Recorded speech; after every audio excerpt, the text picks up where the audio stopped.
El calor de junio en Madrid era implacable mientras entraba con dificultad en la iglesia de Santa María para la boda de Sara. Mi cuñada había elegido el día más caluroso del verano para casarse y, embarazada de 8 meses, me sentía como una sandía sudorosa y demasiado madura, embutida en un vestido premamá azul marino.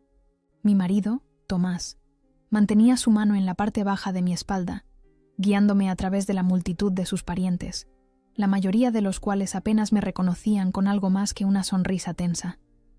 «Estás preciosa», susurró Tomás, pero la tensión en su voz delataba su incomodidad. Ambos sabíamos que este día sería un desafío. Su familia nunca me había aceptado del todo. La profesora de arte sin Blanca que había atrapado a su niño de oro con un embarazo inesperado. La ceremonia pasó como un borrón de incómodos bancos de madera y miradas furtivas de los primos de Tomás. Me concentré en las vidrieras, contando los paneles azules para distraerme del dolor en la parte baja de mi espalda y del juicio que flotaba denso en el aire. Fue en la recepción, en el Hotel Palace, donde todo se vino abajo. Mientras los invitados entraban, comprobando el elegante protocolo de mesas con sus nombres escritos en perfecta caligrafía, busqué los nuestros. Tomás había ido a buscarme agua, dejándome sola cuando finalmente vi nuestros nombres, metidos en la esquina más alejada del cartel, casi como una ocurrencia tardía. «Mesa 19», murmuré, mirando alrededor del salón bellamente decorado. El corazón se me encogió cuando la vi. Una pequeña mesa literalmente pegada a la pared junto a la entrada de la cocina, justo al lado de grandes cubos grises donde los camareros ya estaban desechando botellas vacías y restos de comida. «Esto no puede estar bien», dije cuando Tomás regresó. Miró la mesa y luego desvió la mirada rápidamente. «Probablemente sea un error», dijo poco convencido. «¡Ca! Entonces arreglémoslo», repliqué, mi mano moviéndose instintivamente para proteger mi vientre mientras un camarero pasaba a nuestro lado con una bandeja llena, apenas notando nuestra presencia. Los hombros de Tomás se hundieron. «Déjame hablar primero con mi madre». Leonor Garmendia hizo su entrada como si fuera la dueña del hotel. A sus 62 años, dominaba la sala con su vestido color champán y unas perlas que habían estado en la familia por generaciones, un hecho que había mencionado repetidamente cuando me negó la oportunidad de usarlas en mi propia boda. «Tomás», dijo cálidamente, abrazando a su hijo antes de que sus ojos se posaran despectivamente sobre mí. «Julia, veo que sigues con lo tuyo». Su mirada se detuvo en mi estómago, sus labios fruncidos con desaprobación. «Mamá, parece que hay un error con la asignación de nuestra mesa», comenzó Tomás. La sonrisa de Leonor no llegó a sus ojos. «No hay ningún error, querido. Teníamos espacio limitado en las mesas familiares. ¿Lo entiendes? Mamá, Julia apenas puede andar. Necesita un asiento adecuado, no una mesa junto a la basura». Las conversaciones cercanas se acallaron mientras la gente fingía no escuchar. «¿Y si Julia desea sentarse en una mesa adecuada?», dijo Leonor lo suficientemente alto como para que otros la oyeran. «Quizás debería contribuir adecuadamente a esta boda. 20.000 euros os asegurarían a ambos asientos en la mesa 3. Se rió como si hubiera hecho una broma inteligente, y varias de las tías de Tomás respondieron con risitas. Mi cara ardía de humillación. Leonor sabía perfectamente que vivíamos al día en nuestro pequeño apartamento en Carabanchel. El sueldo de profesor de Tomás en la Complutense y mi trabajo a tiempo parcial en el centro cívico apenas cubrían el alquiler y los preparativos para el bebé. «Ya es suficiente, mamá», dijo Tomás, pero a su voz le faltaba convicción. Le toqué el brazo. «No pasa nada. Me sentaré en la mesa 19». Las siguientes 2 horas fueron insoportables.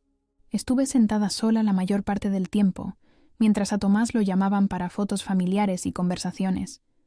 El constante tráfico de la cocina significaba que los camareros golpeaban mi silla cada pocos minutos, disculpándose rápidamente antes de salir corriendo. El olor a basura mezclado con la comida que se servía me revolvía el estómago. Varias veces sorprendí a Leonor observándome desde la mesa principal, su satisfacción evidente en la ligera curva de sus labios. Sara, la novia, no me miró ni una sola vez. Esto no era solo una mala planificación, era una exclusión deliberada.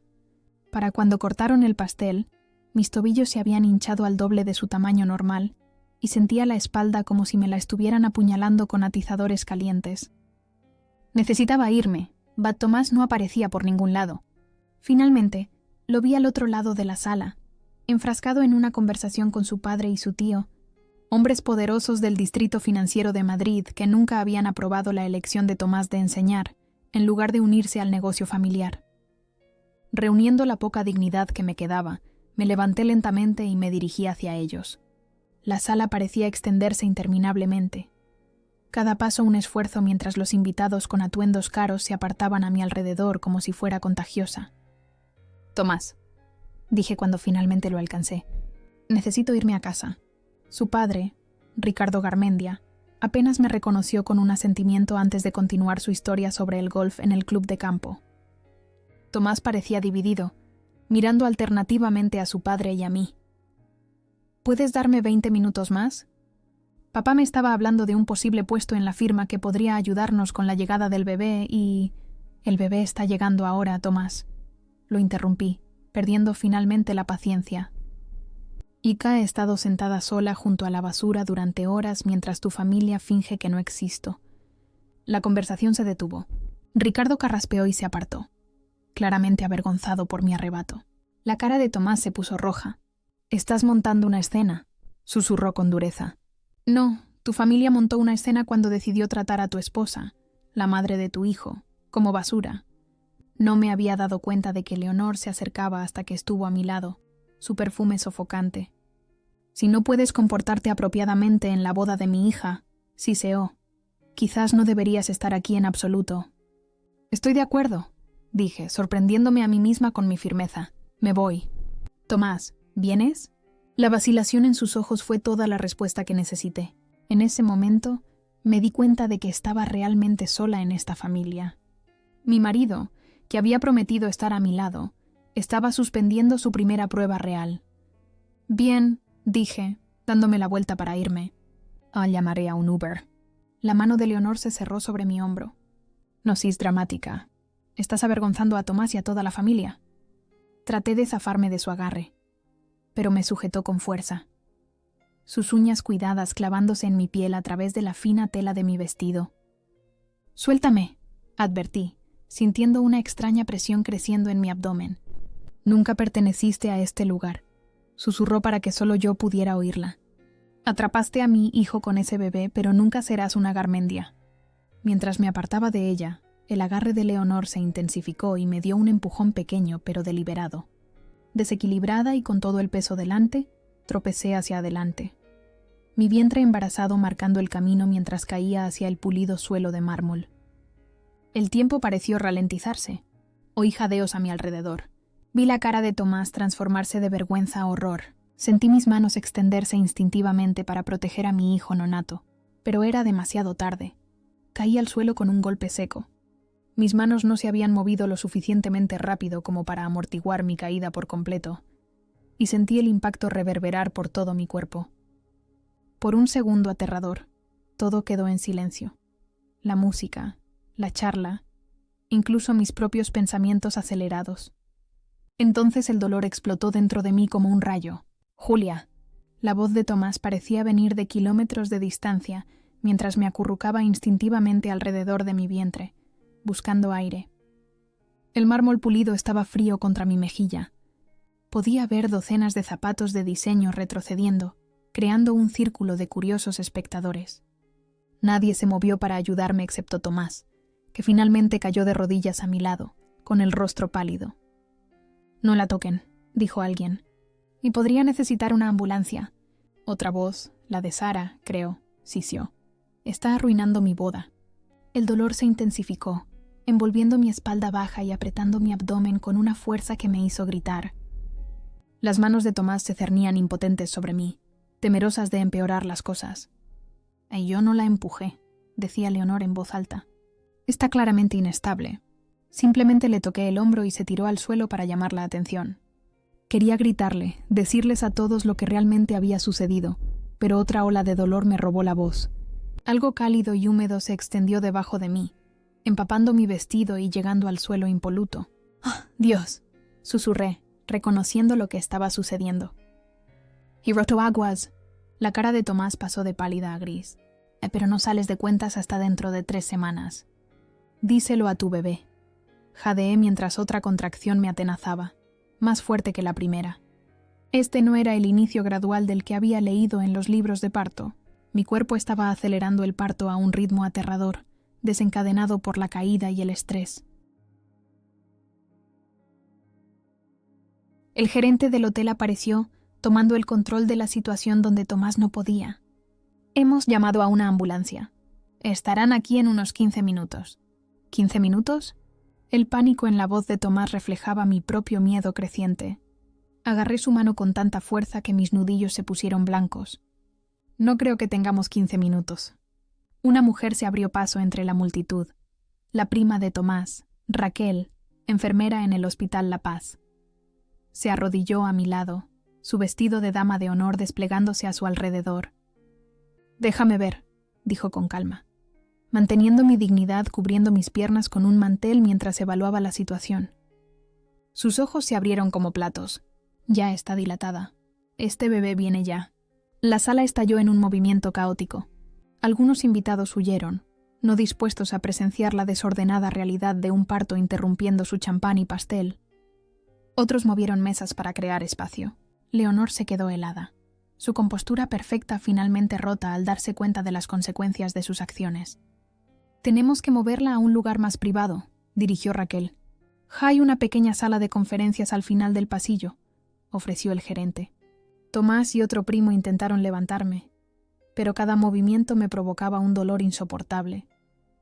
Grité, incapaz de contenerme. «Paren», ordenó Raquel. «Está demasiado avanzada para moverla de forma segura. Tendremos que hacerlo aquí», y la voz de Leonor se elevó casi hasta un chillido. En medio de la recepción de la boda de Sara, Raquel la ignoró, volviéndose hacia el gerente. «Necesito manteles limpios, toallas, agua caliente y cualquier material médico que tengan en su botiquín de primeros auxilios». Los siguientes minutos se volvieron borrosos en una neblina de dolor y miedo. Era vagamente consciente de Raquel creando un área de parto improvisada, de Tomás sosteniendo mi mano y susurrando disculpas, de la multitud siendo empujada hacia atrás para darnos espacio. Pero sobre todo, me concentré en las abrumadoras sensaciones de mi cuerpo trabajando para traer a mi hijo al mundo mucho antes de lo planeado. «No puedo hacer esto», sollocé entre contracciones. «Y no aquí, no así». «Puedes», me aseguró Raquel. «Las mujeres han dado a luz en peores condiciones durante miles de años. Eres fuerte, Julia». No me sentía fuerte. Me sentía humillada, aterrorizada y completamente desprevenida. No era así como había imaginado conocer a mi bebé. Debería haber habido una habitación de hospital estéril, médicos capacitados, analgésicos y la privacidad para experimentar este momento profundo sin una audiencia de extraños críticos. En lugar de eso, estaba tirada en el suelo de un salón de hotel, con mi vestido premamá subido, empujando a mi primogénito al mundo, mientras los invitados a la boda miraban con horror y fascinación. Otra contracción golpeó, más poderosa que cualquier cosa que hubiera sentido antes. Raquel contaba firmemente, guiándome a través de ella. «Veo la cabeza», anunció. «Un empujón grande más, Julia». La cara de Tomás apareció sobre la mía, con lágrimas corriendo por sus mejillas. Por primera vez ese día, parecía verme de verdad, no como una vergüenza o una obligación, sino como la madre de su hijo luchando en una situación imposible. «Puedes hacerlo, Julia», susurró. «Estoy aquí». Sacando fuerzas de reservas que no sabía que poseía, empujé con todo lo que tenía. El dolor alcanzó su punto máximo, trascendiendo a algo más allá del dolor, una fuerza primal de creación que consumió todo mi ser. Y entonces la liberación. Un llanto diminuto e indignado atravesó el atónito silencio del salón. «Es un niño», anunció Raquel, envolviendo rápidamente a mi hijo en un mantel blanco y limpio. «Y un niño pequeño perfecto». Lo colocó sobre mi pecho, y el mundo se redujo solo a su rostro, rojo, enojado y hermoso más allá de las palabras. Sus diminutos puños se agitaban en protesta por su abrupta entrada al mundo, sus ojos oscuros entrecerrándose hacia mí, con lo que parecía una acusación. «Lo siento», le susurré. «No es así como quería darte la bienvenida». Tomás extendió un dedo tembloroso para tocar la mejilla de nuestro hijo. «Es increíble», respiró. Eres increíble. Por un breve y perfecto momento, existimos en una burbuja de asombro, los tres conectados de una manera que trascendía las circunstancias de su nacimiento. Entonces la realidad se impuso cuando los paramédicos finalmente llegaron, abriéndose paso entre la multitud con equipo y urgencia profesional. Mientras revisaban mis constantes vitales y se preparaban para trasladarnos a La Paz, volví a ser consciente de nuestro entorno. Los susurros, las miradas, Leonor de pie, rígida y pálida, al borde de la multitud. El procedimiento estándar requiere que informemos de circunstancias de nacimiento inusuales, le decía un paramédico a Tomás, especialmente cuando ha habido una caída o una posible lesión involucrada. Leonor dio un paso adelante, con la voz tensa. Fue un accidente. Apenas la toqué. El paramédico la miró y luego volvió a mirar a Tomás. Señor, ¿su esposa fue empujada? Tomás miró de su madre a mí, el conflicto grabado en cada línea de su rostro. Pude verle sopesar 30 años de obediencia contra lo que acababa de presenciar. En su vacilación, encontré mi respuesta. Ni siquiera podía defenderme ahora, después de todo. Pero antes de que pudiera responder, una conmoción en la entrada del salón atrajo la atención de todos. La multitud se abrió y entró un hombre, alto, distinguido, con sienes plateadas y un aire de autoridad inconfundible. Su traje caro y su paso seguro lo marcaban como alguien importante, alguien acostumbrado a imponer respeto. Lo reconocí de inmediato, aunque no lo había visto en años. Mi ritmo cardíaco se disparó, activando uno de los monitores que los paramédicos me habían colocado. «¿Qué hace él aquí?», preguntó Tomás, su voz tensa de repente. No pude responder. Mi atención estaba completamente en la figura que se acercaba y en la conmoción en el rostro de Leonor. Una conmoción que rápidamente se transformó en algo parecido al miedo. El hombre se detuvo a unos metros de nosotros, asimilando la escena con calma medida.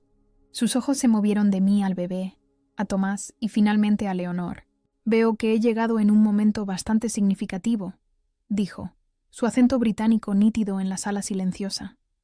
Aunque no es exactamente la alegre reunión familiar que esperaba. Tomás se levantó lentamente, posicionándose entre el hombre y yo, como para protegernos, aunque no estaba segura de qué. «No estabas invitado», dijo con rigidez. La sonrisa del hombre no llegó a sus ojos. «No, imagino que no. Pero claro, algunas verdades no esperan invitaciones. ¿Verdad, Tomás?». Mientras los paramédicos se preparaban para subirme a la camilla, abracé a mi recién nacido con más fuerza, sintiendo que el drama de su nacimiento era solo el comienzo. Lo que fuera que estuviera a punto de desarrollarse entre la familia de Tomás y este visitante inesperado lo cambiaría todo. Los paramédicos insistieron en llevarme al hospital a pesar de que mi hijo ya había hecho su dramática entrada. No discutí. La idea de quedarme en ese salón un minuto más era insoportable. Mientras me subían a la camilla, con mi recién nacido aún aferrado a mi pecho, capté fragmentos de discusiones susurradas que estallaban a nuestro alrededor. «Este es un evento privado», le decía Leonor al hombre de cabello plateado, su voz tensa por el pánico apenas controlado. «Tendré que pedirle que se vaya, señor Larrea, después de viajar desde Londres». «Me temo que no, Leonor». Su voz transmitía la tranquila confianza de alguien que rara vez oía un «no», especialmente dado lo que acabo de presenciar. Tomás dudaba, dividido entre nosotros, su lealtad visiblemente fracturándose mientras miraba de su madre a mí y al visitante inesperado. «Señor, ¿es usted familia?», le preguntó uno de los paramédicos al señor, Larrea. Antes de que nadie pudiera responder, hablé.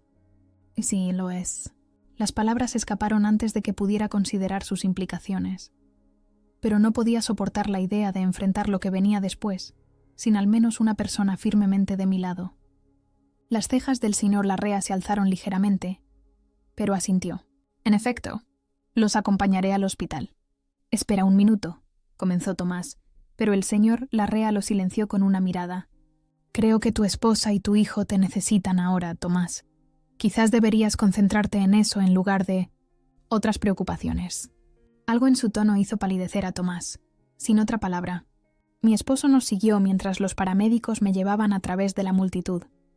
Con el señor Larrea caminando a nuestro lado como si fuera lo más natural del mundo. El viaje en ambulancia fue un borrón de controles de signos vitales y los pequeños y milagrosos sonidos de mi recién nacido respirando.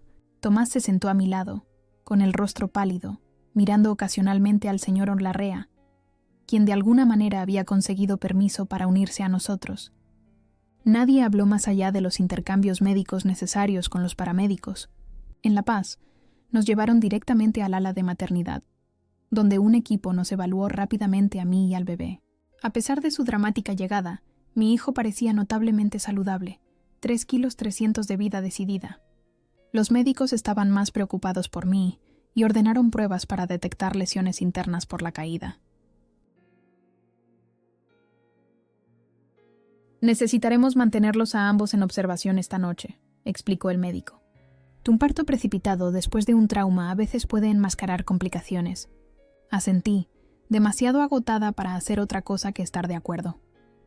Nos trasladaron a una habitación privada, una pequeña misericordia después del espectáculo público del parto.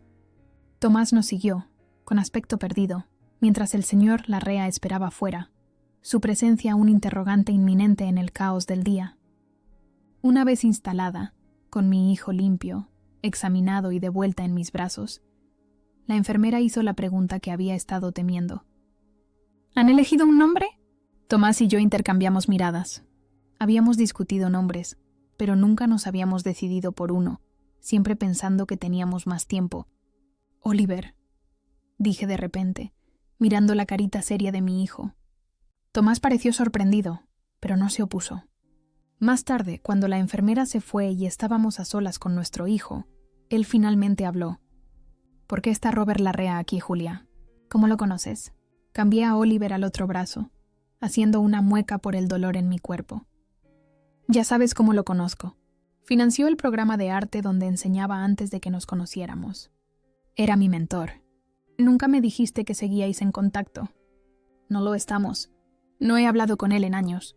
Hice una pausa, estudiando el rostro de Tomás. La pregunta más importante es por qué tu madre parecía haber visto un fantasma cuando él entró. La mirada de Tomás cayó a sus manos. Es complicado. Descomplícalo, dije, habiendo perdido la paciencia después de todo lo que había soportado. Tu madre me empujó, Tomás. Podría haber perdido a nuestro bebé. Podría haberme lesionado gravemente. Creo que merezco algo de verdad. Suspiró, pasándose una mano por el pelo. Mi madre... Ella y Robert tuvieron tratos comerciales hace años, antes de conocerte. Terminó mal. ¿Cómo de mal? Legalmente mal, admitió. Mamá estaba en la junta de una fundación benéfica que Robert estableció. Hubo discrepancias en las cuentas. Las piezas comenzaron a encajar. ¿Le robó? A la fundación, corrigió Tomás, como si eso lo hiciera mejor. Nunca se probó. La familia hizo arreglos, devolvió ciertos fondos.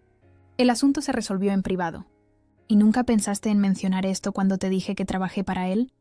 Tomás parecía miserable. No hice la conexión al principio. Larrea es un apellido bastante común.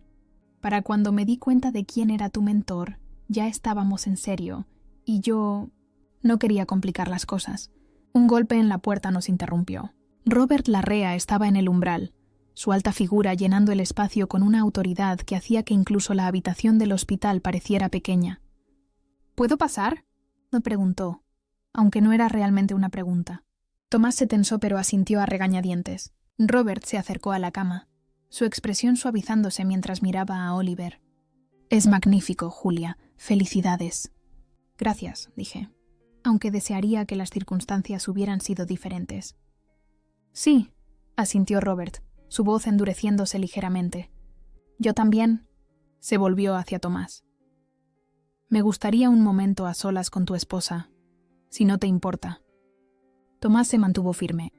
Y cualquier cosa que tengas que decirle a ella, puedes decírmela a mí. La sonrisa de Robert fue fría. ¿Puedo? Muy bien. Vine a Madrid para saldar asuntos pendientes con tu familia, Tomás. No tenía idea de que Julia estaba casada contigo hasta que recibí una invitación para la boda de tu hermana. ¿Una invitación? Repetí confundida. Pero no estabas en la lista de invitados. No una invitación oficial, aclaró Robert. O más bien un soplo anónimo, digamos, sugiriendo que podría encontrar esclarecedora la reunión de la familia Garmendia. Tenía la curiosidad suficiente como para investigar, especialmente cuando supe que estabas involucrada, Julia. ¿Quién podría...? Comenzó Tomás, y luego se detuvo, dándose cuenta. Uno de los miembros de la junta de la fundación. Robert asintió. Varios de ellos le han guardado rencor a tu madre durante años. Cuando se corrió la voz sobre la boda, a las páginas de sociedad les encantan los eventos de los Garmendia, alguien decidió que era hora de ajustar cuentas. Ajusté a Oliver en mis brazos, tratando de procesar esta información. ¿Qué tipo de ajuste de cuentas? Justicia, dijo Robert simplemente. Tu suegra desvió casi 2 millones de euros destinados a programas de educación artística para niños desfavorecidos. Programas como en el que enseñabas, Julia, los programas que daban a los niños su única oportunidad de expresión creativa y, para algunos, un camino para salir de la pobreza. El peso de esta revelación se asentó sobre mí. Todos esos niños, todo ese potencial, ¿sacrificados para qué? ¿El vestuario de diseñador de Leonor? ¿La posición social de la familia Garmendia? Lo devolvimos, insistió Tomás, aunque su voz carecía de convicción. Parte de ello, corrigió Robert. Y solo cuando se vieron amenazados con ser expuestos. El daño ya estaba hecho. Los programas cerraron. Los niños perdieron oportunidades. Los profesores, buenos profesores como Julia, perdieron sus trabajos. Miré a Tomás, viéndolo con nuevos ojos. ¿Lo sabías? Cuando nos conocimos, cuando te dije que había perdido mi puesto por recortes de fondos, ¿sabías que tu familia era responsable? Su silencio fue respuesta suficiente. Oliver comenzó a inquietarse, quizás sintiendo la tensión en la habitación. Lo mecí suavemente, tratando de mantener la calma por su bien mientras mi mundo se tambaleaba sobre su eje. ¿Qué pasa ahora?, le pregunté a Robert. Eso depende, respondió observando a Tomás con atención. Vine preparado para presentar cargos formales. El delito no ha prescrito y he reunido pruebas sustanciales a lo largo de los años. Sin embargo, hizo una pausa, mirando pensativamente a Oliver. Estoy dispuesto a considerar alternativas, dadas las circunstancias. Tomás se enderezó. ¿Qué tipo de alternativas? En restitución completa, para empezar. No solo los fondos malversados, sino los intereses que habrían generado, más una compensación por los programas que sufrieron. Además, quiero que Leonor renuncie a todos los puestos en juntas directivas que ocupa actualmente y admita públicamente sus acciones. «¿Y la destruirías?», protestó Tomás. «Ella casi os destruye a ti y a tu hijo hoy», contraatacó Robert bruscamente. Fui testigo de su empujón deliberado, Tomás, al igual que numerosos invitados. ¿Cuántos de ellos crees que testificarían si esto se convirtiera en un asunto penal? La habitación quedó en silencio, excepto por los suaves ruidos de Oliver. Miré a mi hijo, tan nuevo en el mundo y ya enredado en una red de secretos familiares y viejas rencillas. Esto no era lo que quería para él. Esto no era lo que quería para ninguno de nosotros. «Tiene que haber otra manera», dije finalmente. La expresión de Robert se suavizó al mirarme. «¿Qué sugerirías, Julia?» Respiré hondo, sintiendo el peso de la responsabilidad sobre mis hombros. Lo que sucediera a continuación moldearía no solo mi futuro, sino también el de Oliver. «Necesito tiempo», dije. «Tiempo para recuperarme, para pensar con claridad, para entender exactamente qué está en juego». Miré a Robert. «¿Puedes darme eso?» Me estudió por un largo momento. Luego asintió.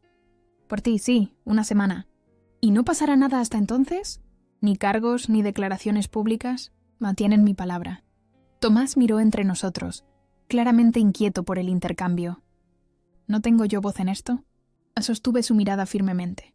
«Tuviste tu oportunidad de hablar hoy, Tomás. Cuando tu madre me empujó.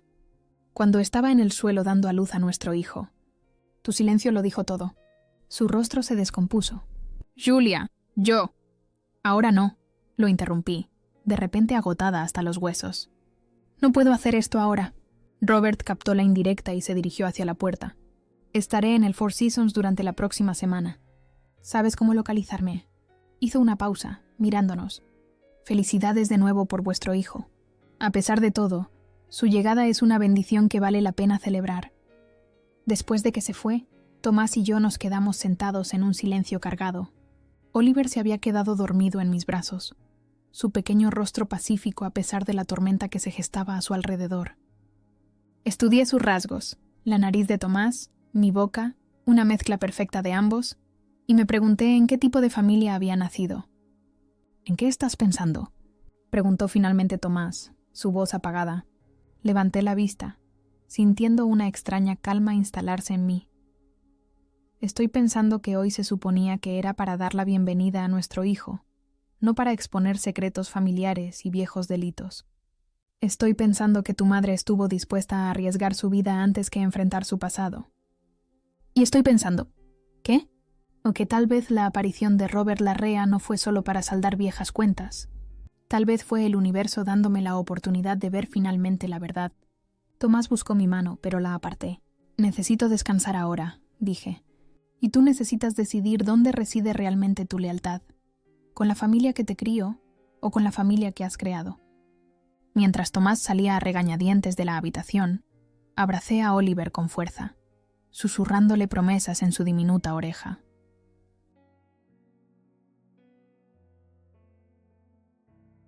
Promesas de protección, de verdad, de un futuro construido sobre algo más fuerte que los cimientos desmoronados de mentiras de la familia Garmendia. El hospital nos dio el alta 2 días después, considerándonos a Oliver y a mí lo suficientemente sanos como para ir a casa.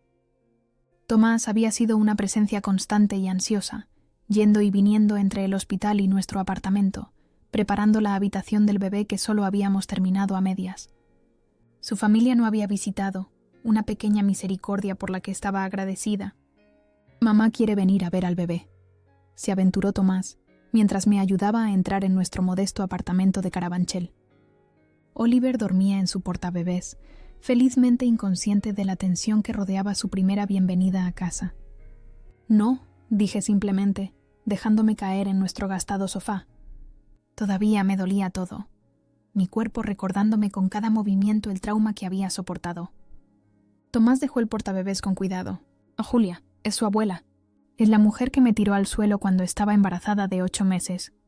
Corregí, mi voz firme.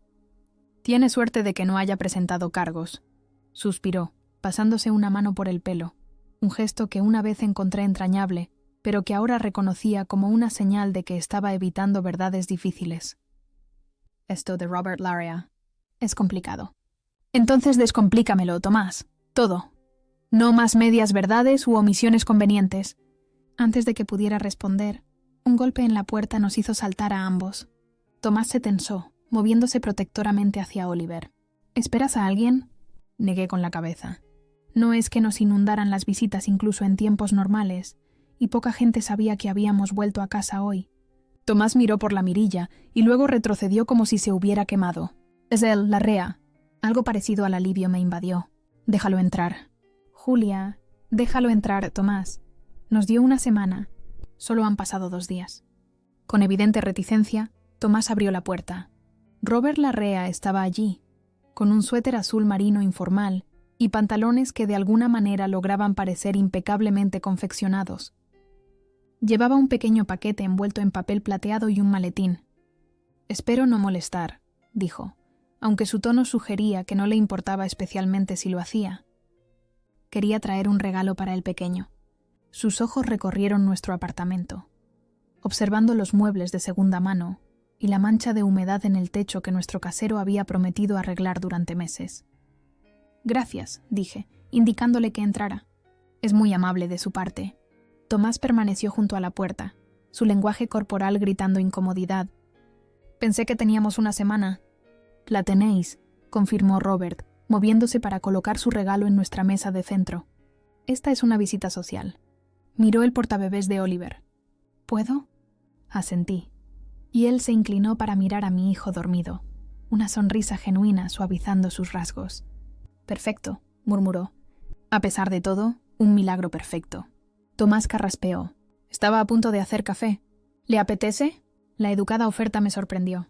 Tomás había sido criado con modales impecables, pero no esperaba que los extendiera al hombre que amenazaba la reputación de su familia. «Por favor», dijo Robert, enderezándose. «Solo y sin azúcar». Mientras Tomás se ocupaba en nuestra diminuta cocina, Robert tomó asiento en el sillón frente a mí. «¿Cómo te sientes, Julia? De verdad». Adolorida, agotada, enojada. Lo miré directamente a los ojos, confundida sobre por qué estás realmente aquí. Él asintió, aceptando mi franqueza. Justo. El asunto de la fundación con Leonor es genuino, pero podría haberlo manejado a través de abogados. Vine en persona por ti. ¿Por mí? Esto me tomó por sorpresa. No hemos hablado en años, cierto. Después de que cerraron el programa, desapareciste. Intenté encontrarte, ofrecerte otro puesto, pero ya te habías ido de Madrid. Me moví incómoda, recordando ese periodo oscuro. Y me mudé con mi prima a Salamanca por un tiempo. Estaba a la deriva. Y entonces conociste a Tomás Garmendia, observó Robert, su tono cuidadosamente neutral. En un congreso de profesores en Barcelona, confirmé. Al principio no tenía idea de quién era su familia. Él era simplemente diferente a ellos, apasionado por la educación, por marcar la diferencia. La expresión de Robert sugería que se reservaba su juicio sobre esa evaluación. ¿Y cuándo te diste cuenta de la conexión? Y no hasta que nos comprometimos, admití. Tomás mencionó que su madre formaba parte de varias juntas benéficas, incluida una que se había asociado con tu fundación. Incluso entonces, nunca explicó lo que había sucedido. Tomás regresó con 3 tazas de café balanceándose precariamente en sus manos. Había usado nuestras mejores tazas, regalos de boda que rara vez veíamos. He pensado muchas veces en esa reunión en Barcelona, dijo Robert, aceptando su café. Oh, qué extraordinaria coincidencia que, de todas las personas, conectaras con el hijo de Leonor Garmendia. ¿Qué estás insinuando?, me preguntó Tomás, su voz tensa. Robert se encogió de hombros. Simplemente una observación. La vida tiene una forma peculiar de cerrar círculos. Un tenso silencio cayó sobre la habitación, roto solo por los suaves sonidos de bebé de Oliver, mientras se revolvía en su portabebés. Tomás dejó su café intacto. Dijiste que era una visita social, lo instó. Robert asintió alcanzando su maletín. En parte, también quería daros a ambos la cortesía de ver esto antes de tomar medidas adicionales. Sacó una carpeta y la colocó sobre la mesa de centro. Una contabilidad completa de los fondos malversados, junto con declaraciones de testigos y documentación de a dónde fue realmente el dinero. Tomás no hizo ningún movimiento para tocar la carpeta. La alcancé, haciendo una mueca por el tirón en mis músculos abdominales. Entre otras cosas, continuó Robert, encontraréis pruebas de que Leonor desvió fondos destinados a la educación artística para financiar la educación de Tomás en ICADE, la entrada de su primer apartamento y los costos iniciales del negocio de su hermana Sara. La cara de Tomás palideció. Eso no es... Yo nunca supe. ¿No lo sabías? O la voz de Robert se endureció. ¿Nunca cuestionaste cómo tu familia podía permitirse ciertos lujos después de que la firma de inversión de tu padre sufriera un golpe significativo en la crisis de 2008? ¿Nunca te preguntaste por qué tu madre de repente se involucró tanto en fundaciones benéficas justo cuando necesitabas dinero para la matrícula? Oé los documentos, mi estómago hundiéndose con cada página. Extractos bancarios, actas de reuniones de la Junta, correos electrónicos. Todo pintaba un cuadro condenatorio de robo sistemático disfrazado de trabajo caritativo. Mi padre manejaba nuestras finanzas, insistió Tomás. Mamá solo hacía las cosas del circuito social. Robert rió sin humor. Tu padre estaba demasiado ocupado tratando de salvar su firma después de la recesión. Leonor vio una oportunidad en las fundaciones benéficas. Poca supervisión, beneficios fiscales y acceso a fondos significativos. Se volvió bastante hábil moviendo dinero hacia donde mejor servía a tu familia. Levanté la vista de los documentos y encontré a Tomás observándome, su expresión una mezcla de vergüenza y desesperación. Julia, tienes que creerme. Yo no lo sabía. Quizás no los detalles, concedió Robert. Pero te beneficiaste, Tomás. Tu educación, tu estilo de vida, la continua posición social de tu familia, todo construido en parte con dinero destinado a niños como los que Julia enseñaba. Niños que perdieron su única oportunidad de educación artística debido a la codicia de tu madre. Oliver comenzó a quejarse en serio ahora, como si sintiera la creciente tensión. Me moví para levantarlo, pero Tomás llegó primero, acunando a nuestro hijo con una ternura que contrastaba fuertemente con la dura realidad que se estaba exponiendo. ¿Qué quieres?, preguntó Tomás, meciendo a Oliver suavemente. ¿Dinero? ¿Una disculpa pública? ¿La desgracia de mi madre? ¿O justicia?, respondió Robert simplemente. Y que puede tomar muchas formas. Se volvió hacia mí. Julia, Cuando trabajabas para la fundación, viste de primera mano lo que esos programas significaban para los niños a los que servían. ¿Qué significaría la justicia para ti? La pregunta me tomó por sorpresa. En el caos de los últimos días, me había centrado en sobrevivir, en proteger a Oliver, en procesar el impacto de las acciones de la familia de Tomás. No había considerado cómo podría ser la justicia. El dinero debe ser devuelto, dije lentamente. Todo con intereses, como sugeriste. Y debe volver a programas como los que se cortaron. Robert asintió alentadoramente. Y miré a Tomás, sosteniendo a nuestro hijo, y sentí mi ira atemperada por una emoción más compleja. Y la verdad debe salir a la luz, pero de una manera que se centre en hacer las cosas bien, no solo en el castigo. ¿Incluso después de lo que Leonor te hizo?, preguntó Robert, con una ceja levantada. Podría haberos matado a ambos. No lo he olvidado, dije, mi mano moviéndose instintivamente hacia mi abdomen aún sensible. Pero destruirla a ella destruye a la familia de Tomás, y eso también afecta a Oliver. Respiré hondo. Quiero rendición de cuentas, no venganza. Robert me estudió por un largo momento, luego sonrió levemente. Por esto siempre creí en ti, Julia. Incluso en las peores circunstancias, ves más allá de la reacción inmediata. Se puso de pie, alisándose el suéter. Os dejaré esos documentos. Revisadlos, discutidlos. Tenéis 5 días más para decidir cómo queréis proceder. Se dirigió hacia la puerta y luego se detuvo. El regalo es una primera edición de Buenas noches, Luna, Chick. Y todo niño merece una bienvenida adecuada al mundo, independientemente de las circunstancias de su llegada. Después de que se fue, Tomás y yo nos quedamos sentados en un silencio denso, con Oliver acurrucado contra su pecho. La carpeta de pruebas yacía entre nosotros en la mesa de centro, su contenido amenazando con deshacer el ya deshilachado tejido de nuestro matrimonio. ¿Qué vamos a hacer?, preguntó finalmente Tomás, su voz apagada. Lo miré, realmente lo miré, y no vi al confiado heredero Garmendia, ni al apasionado profesor del que me había enamorado, sino a un hombre atrapado entre mundos, tratando desesperadamente de reconciliar quién creía ser con quien su familia lo había hecho. No lo sé todavía, admití. Pero pase lo que pase después, tiene que ser la verdad.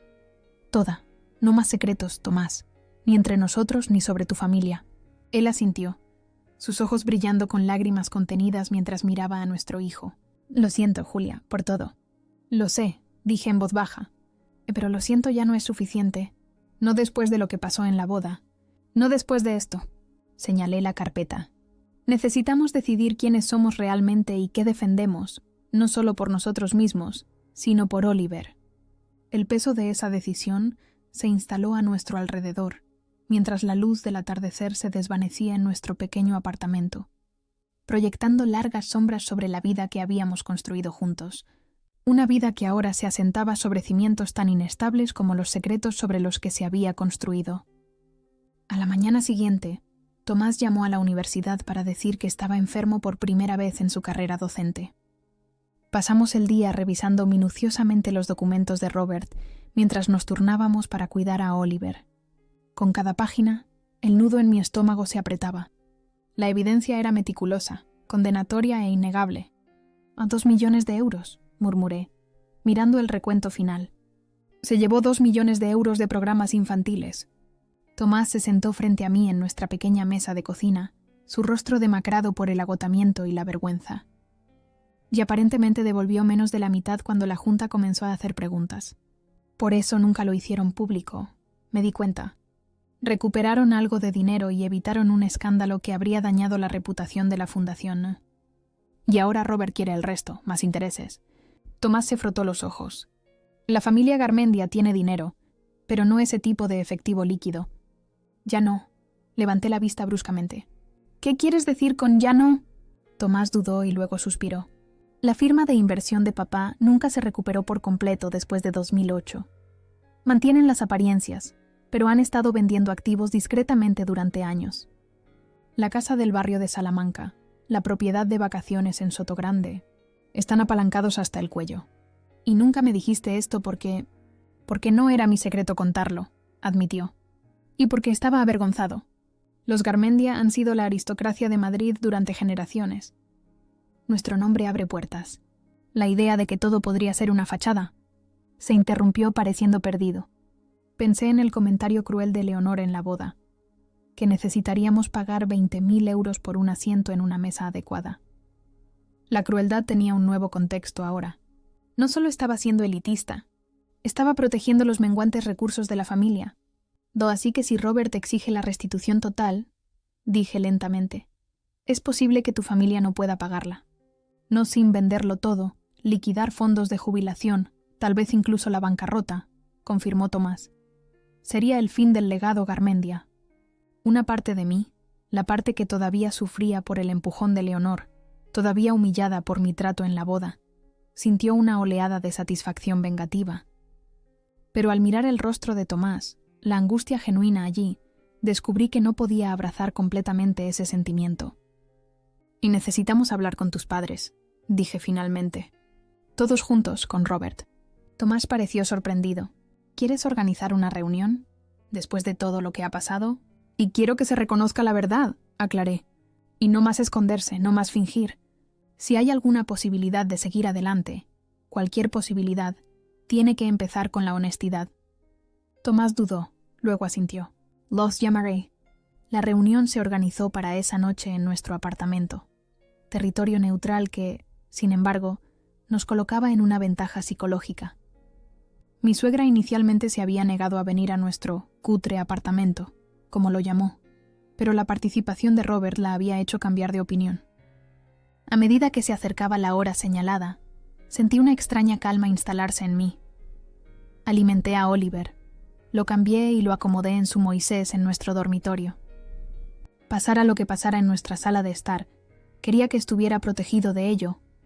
Tomás caminaba nerviosamente, enderezando revistas en la mesa de centro, ajustando el termostato, encontrando 1000 pequeñas tareas para ocupar sus manos. Van a odiar esto, murmuró. Ser convocados a un apartamento en Carabanchel como iguales, sugerí.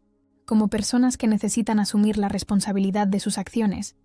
Me dio una mirada dolida, pero no discutió. Robert llegó primero, puntualmente, vestido con un traje que probablemente costaba más que nuestro alquiler mensual.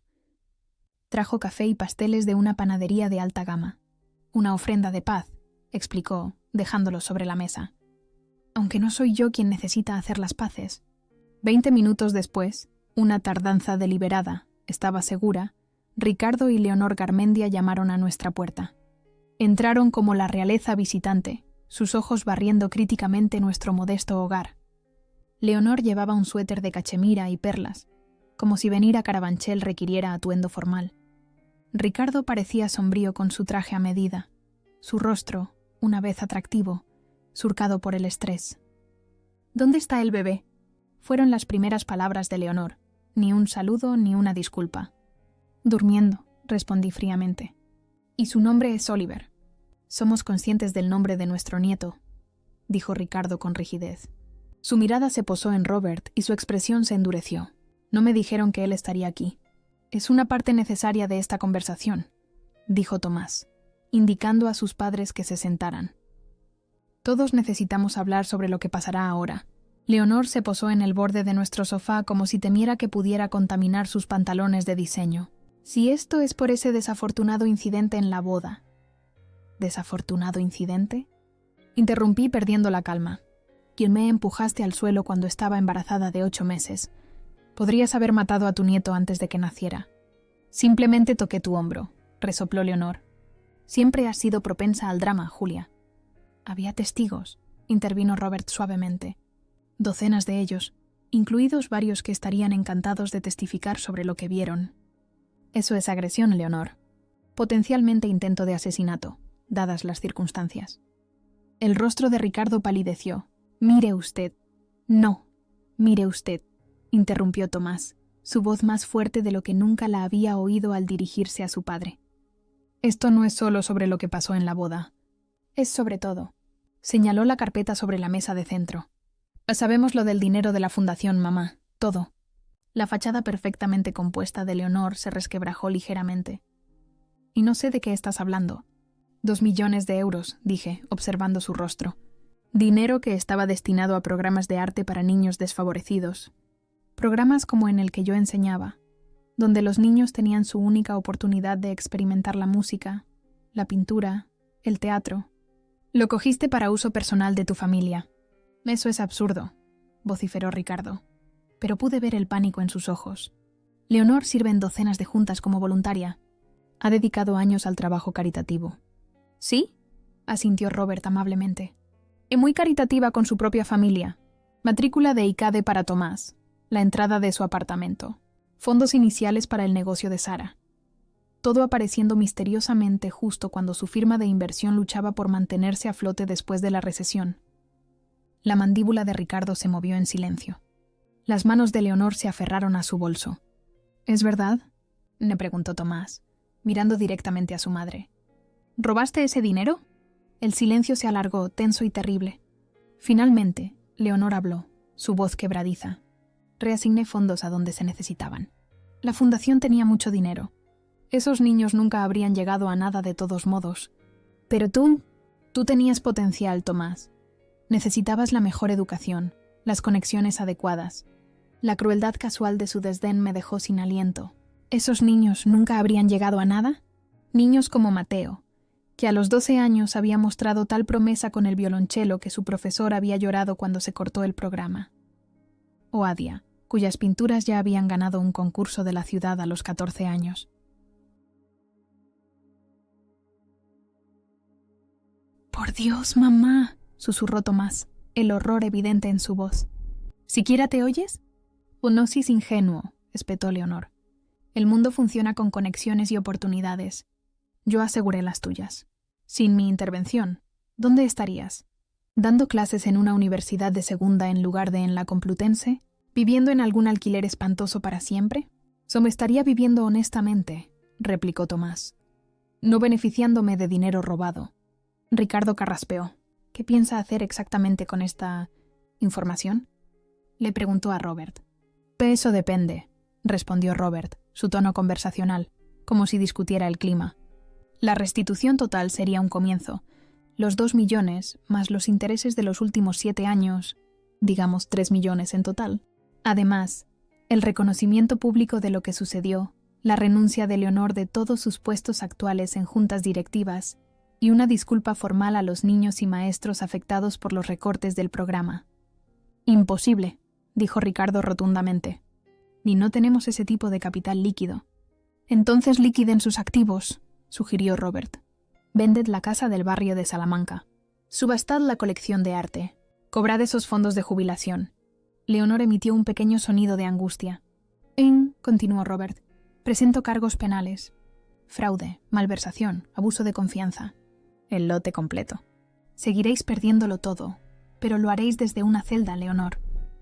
La sala volvió a quedar en silencio, la gravedad de la situación asentándose sobre todos nosotros. Observé a los padres de Tomás, viendo por primera vez el miedo debajo de su arrogancia. No solo estaban preocupados por su reputación o su comodidad, estaban aterrorizados de las consecuencias reales. «Y tiene que haber otra manera», dijo finalmente Tomás, mirando de Robert a sus padres y a mí. «Algo que asegure la justicia sin destruirlo todo». Pensé en Oliver durmiendo pacíficamente en la habitación de al lado, inconsciente de que su futuro se estaba negociando de maneras complicadas. Pensé en los niños que habían perdido sus programas, sus oportunidades apagadas por la reasignación de Leonor. Pensé en la mujer que me había empujado al suelo sin un momento de vacilación o remordimiento. «Podría haberla», dije lentamente, mientras una idea tomaba forma. «Pero requeriría algo para lo que Leonor nunca ha mostrado ninguna capacidad aún». «¿Y qué es eso?», exigió Ricardo. Miré a Leonor directamente a los ojos. Arrepentimiento genuino, responsabilidad real y un compromiso para hacer las cosas bien, no solo para evitar el castigo. La boca de Leonor se apretó, pero algo en su expresión cambió. Un cálculo, tal vez, o el primer indicio de que sus tácticas habituales no funcionarían esta vez. «Estoy escuchando», dijo con cautela.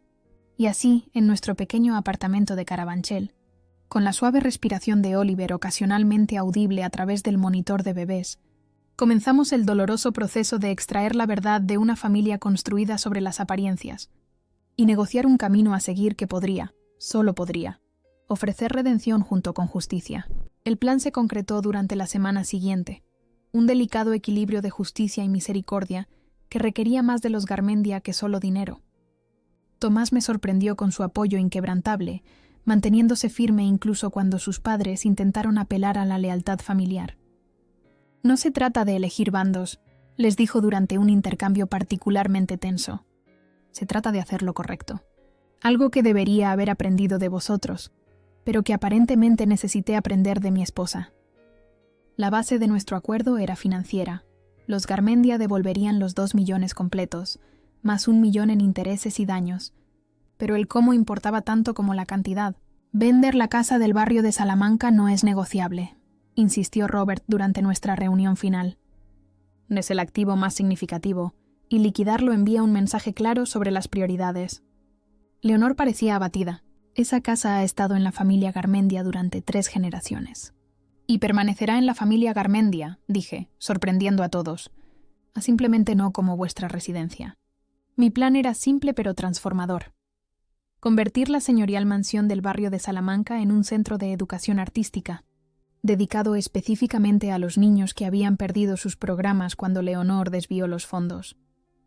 El nombre Garmendia permanecería en el edificio, pero ahora asociado con la restauración en lugar del robo. No puedes hablar en serio, protestó Leonor. ¿Dónde viviríamos? La propiedad de Mirasierra es más que suficiente, dijo Ricardo en voz baja, mostrando un pragmatismo inesperado. De todos modos, hemos estado deambulando por esa casa enorme, solo nosotros dos. Esa fue la primera señal de que Ricardo podría ser más adaptable que su esposa, más dispuesto a aceptar que su mundo había cambiado irrevocablemente. La segunda parte del acuerdo abordaba la posición social de Leonor. Renunciaría a sus puestos actuales en las juntas, como exigía Robert, pero en lugar de enfrentar la humillación pública, canalizaría sus considerables habilidades sociales para recaudar fondos para el nuevo centro de artes. Tus conexiones pueden servir a un propósito genuino, expliqué. Cada euro que recaudes es un paso hacia la enmienda. El orgullo de Leonor se rebeló contra la idea de convertirse esencialmente en una empleada de la fundación que había defraudado, pero enfrentada a la alternativa de cargos penales, aceptó a regañadientes. El tercer y más difícil componente implicaba la responsabilidad personal. Leonor se reuniría con los profesores y administradores que habían perdido sus trabajos cuando se cortaron los programas, escuchando directamente de ellos el impacto de sus acciones. No como un escarnio público, aclaré cuando ella se resistió, sino como un paso necesario para comprender las consecuencias reales de lo que hiciste. A lo largo de estas negociaciones, fui consciente de un cambio sutil en la dinámica de poder. Durante años, había sido la extraña, la profesora de clase media que de alguna manera había capturado la atención de Tomás, pero nunca el respeto de la familia Garmendia. Ahora, improbablemente, yo era la arquitecta de su redención, un papel que me daba no poca satisfacción. El día que se finalizó el acuerdo, nos reunimos en las oficinas de Larrea y Asociados en el centro de Madrid. Traje a Oliver, vestido con un diminuto suéter azul que hacía que sus ojos parecieran enormes. Mientras se firmaban los papeles, observé la mirada de Leonor desviarse repetidamente hacia su nieto. Su expresión era compleja, orgullo mezclado con arrepentimiento, amor enredado con resentimiento por las circunstancias. Cuando se estampó la última firma, asegurando el futuro del Centro de Artes Garmendia y los compromisos financieros que lo sustentarían, Robert levantó una copa de champán. «Por los nuevos comienzos», dijo simplemente. Todos bebimos, aunque Leonor apenas se mojó los labios. Mientras los demás se enfrascaban en conversaciones sobre los detalles de implementación, ella se acercó a mí donde yo estaba junto a la ventana, meciendo suavemente a Oliver. «¿Puedo cogerlo?», preguntó, su voz inusualmente vacilante. Dudé, los instintos protectores encendiéndose. Esta mujer me había tirado al suelo hacía solo unas semanas. Pero mirándola ahora, disminuida de alguna manera, su mundo cuidadosamente construido desmoronándose a su alrededor, descubrí que podía permitirme ser generosa. «Lávate las manos primero», dije, señalando hacia el pequeño baño fuera de la sala de conferencias.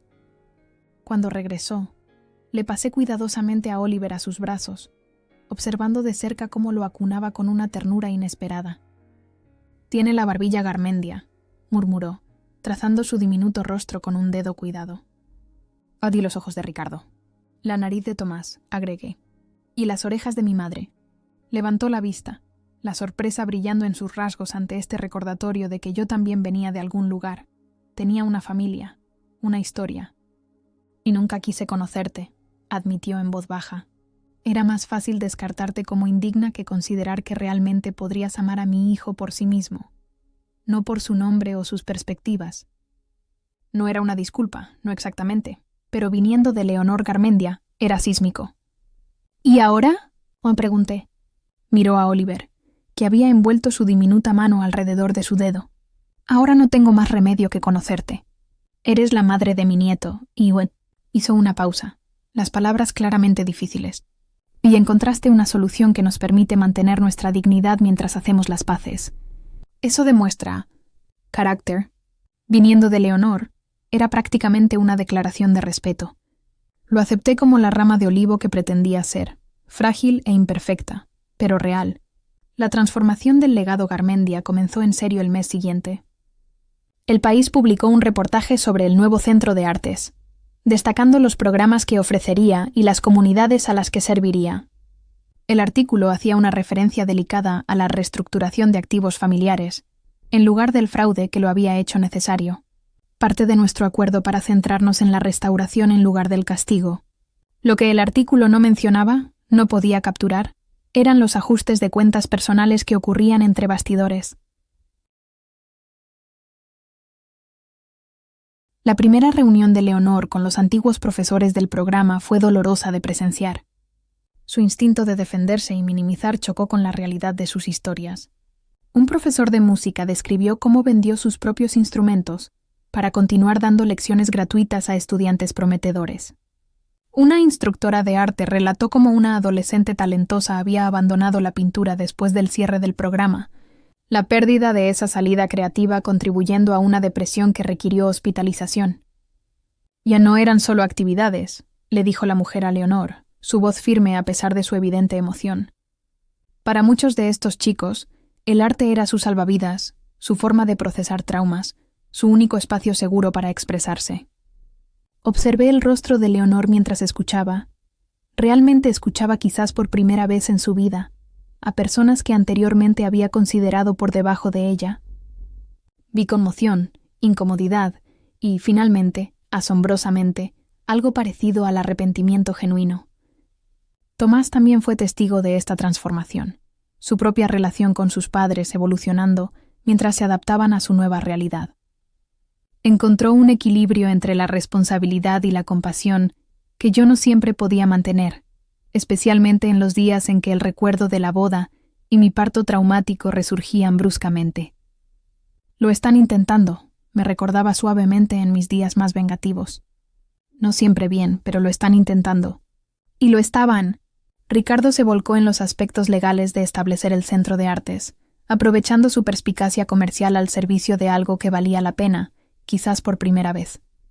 Leonor, después de su resistencia inicial, descubrió que tenía talento para recaudar fondos cuando realmente creía en la causa.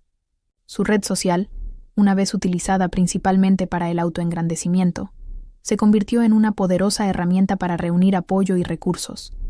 6 meses después de la dramática llegada de Oliver, celebramos la inauguración oficial del Centro de Artes Garmendia. La elegante mansión del barrio de Salamanca había sido cuidadosamente rediseñada para albergar aulas, estudios y espacios de actuación, preservando al mismo tiempo su carácter histórico. Niños de todo Madrid llenaban las habitaciones que una vez habían albergado galas de sociedad, su energía y creatividad aportando una vitalidad que la vieja casa nunca había conocido. Mientras observaba a una adolescente guiar con confianza a los visitantes a través de una exposición de arte estudiantil, sentí un golpecito en mi hombro.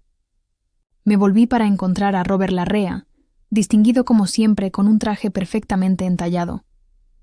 «Toda una transformación», comentó, examinando la bulliciosa actividad a nuestro alrededor, tanto de la casa como de sus antiguos ocupantes. Seguí su mirada hacia donde Leonor estaba con un grupo de donantes potenciales, describiendo animadamente el programa de música del centro. Había un entusiasmo genuino en su manera de actuar que nunca antes había visto.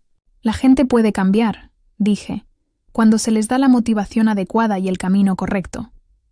Robert sonrió. Tú les diste ambos. Yo simplemente habría emprendido acciones legales y buscado la vergüenza pública, lo cual habría estado justificado, reconocí. Pero a veces la justicia por sí sola no es suficiente. Sabiduría más allá de tus años, Julia. Hizo una pausa, observando a Oliver donde estaba sentado contento en los brazos de Tomás al otro lado de la habitación. Ese niño tiene suerte de tenerte como madre. El cumplido me reconfortó, especialmente viniendo de alguien cuya buena opinión realmente valoraba. Estamos haciendo lo mejor que podemos, todos nosotros, a nuestra manera. A medida que avanzaba la noche, me encontré de pie en lo que una vez había sido el comedor de la familia Garmendia, ahora transformado en un estudio de artes digitales. La mesa donde Leonor había presidido, innumerables cenas formales, había sido reemplazada por estaciones de trabajo donde niños de los barrios más desfavorecidos de Madrid aprenderían habilidades que podrían cambiar sus futuros. El simbolismo no pasó desapercibido para mí. Lo que una vez había sido un espacio de exclusión y privilegio, era ahora un lugar de oportunidad y acceso. El apellido Garmendia, una vez sinónimo de dinero viejo y estatus social, se estaba redefiniendo a través de acciones en lugar de ascendencia. Esta era mi venganza. No la destrucción, sino la transformación. No el castigo, sino la redención. Había tomado el peor momento de mi vida, mi humillación en la boda, mi parto traumático en el suelo de un salón de baile, y lo había usado como palanca para crear algo significativo y duradero. A medida que Oliver crecía de bebé a niño pequeño, se convirtió en una presencia habitual en el centro, adorado por estudiantes y profesores por igual. Leonor y Ricardo se ganaron gradualmente el derecho a ser parte de su vida. Su relación con él, construida sobre la nueva base de honestidad y responsabilidad que habíamos establecido juntos. El viaje no siempre fue fácil. Hubo días difíciles, contratiempos, viejos hábitos que se reafirmaron.